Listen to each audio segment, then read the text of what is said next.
Vivre le carême avec saint François d'Assise. Une rencontre riche d'enseignements. Lundi de la 3e semaine. Aujourd'hui dans l'Évangile, Jésus nous dit qu'aucun prophète n'est bien reçu dans sa patrie.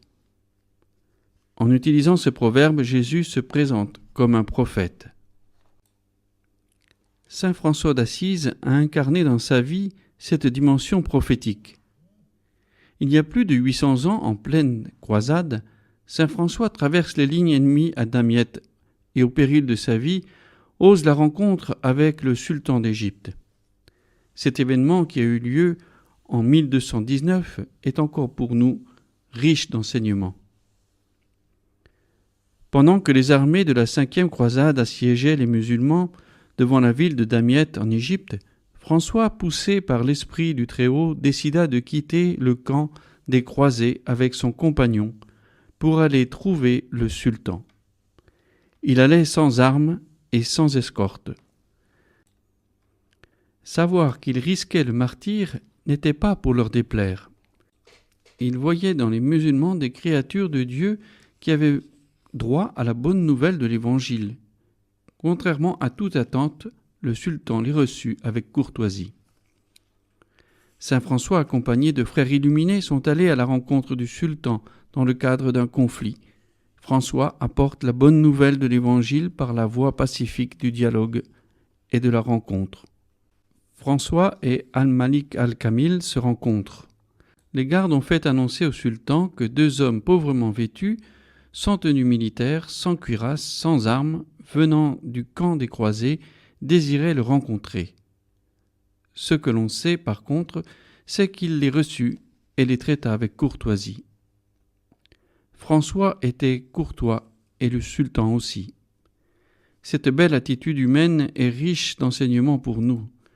Malgré nos différences culturelles et religieuses dans nos rencontres, il est crucial de garder la courtoisie, la bienveillance, le non-jugement. Dans la règle, saint François donnera des indications pratiques pour aller chez les infidèles. Dans la première règle, nous lisons « Les frères qui s'en vont parmi les infidèles et autres non-chrétiens, écrit le saint d'Assise, peuvent envisager leur rôle spirituel de 2 manières, ou bien ne faire ni procès ni dispute, être soumis à toute créature humaine à cause de Dieu et confesser simplement qu'ils sont chrétiens. Ou bien, poursuit-il, ils voient que telle est la volonté de Dieu, annoncer la parole de Dieu afin que les non-chrétiens croient au Dieu Tout-Puissant, Père, Fils et Saint-Esprit, Créateur de toutes choses, et en son Fils Rédempteur et Sauveur, se fassent baptiser et deviennent chrétiens. Selon la première règle de saint François au chapitre 16. L'exemple de saint François alors est simple. Rencontrer les différents de nous dans la courtoisie et l'humilité, annoncer l'Évangile, si Dieu le permet, dans un climat de force, de violence et d'arrogance toujours d'actualité au XXIe siècle, il nous enseigne le tact relationnel dans nos rencontres.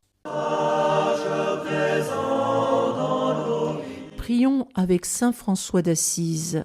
Écoutez, fils du Seigneur, mes frères. Proclamez qu'il est bon.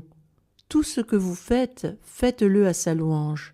Car s'il vous a envoyé dans le monde entier, c'est pour que de parole et d'action, vous rendiez témoignage à sa parole et que vous fassiez savoir à tous qu'il n'y a de tout-puissant que lui.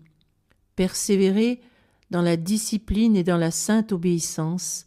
Ce que vous lui avez promis, observez-le avec fidélité et générosité.